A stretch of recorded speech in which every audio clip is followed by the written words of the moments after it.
Pendwa marafiki, ndugu na jamaa, siku nyingi kidogo hatujapata elimu mbalimbali za kuhusiana na masuala ya afya.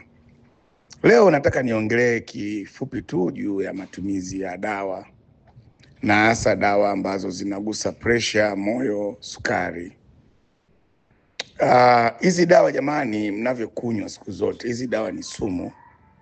Na kama ni sumu, mkumbuke kwamba zinaacha alama kwenye seli za ubongo, kwenye ngozi, kwenye chembe za mishipa ya damu, kwenye seli za maini, kwenye figo, kwenye ngozi, zinaacha alama.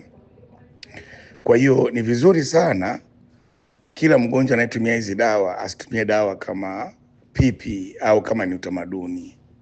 Tunashauri kama umekaa miezi mitatu na unakuwa unatumia hizi dawa, basi rudi kwa daktari wako aweze kurudia vipimo kadhaa vya kuangalia mifumo yako ya viungo mbalimbali ambavyo vinahusika na ufanyaji kazi katika mwili. Na ukumbuke kwamba hizi dawa zinatibu zinapitiliza.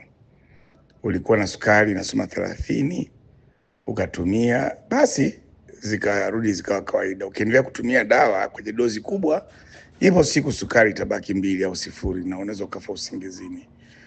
Ulikuwa na pressure au umeme wa moyo unasomeka zaidi ya 150/60, ulipewa dawa ya kupunguza umeme wa moyo.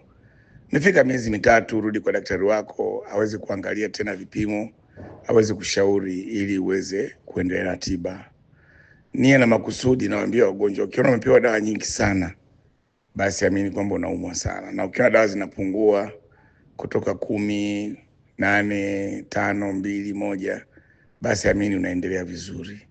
Na ukiona zinaongezeka tia, ulianza na dawa ndogo lakini unazidi kwenda zili kuongezeka kutoka 1, 2, 3 mpaka kawaida, basi ujue kwamba hali yako pia sio nzuri. Naomba tuzingatie hili kwa leo. Asanteni sana.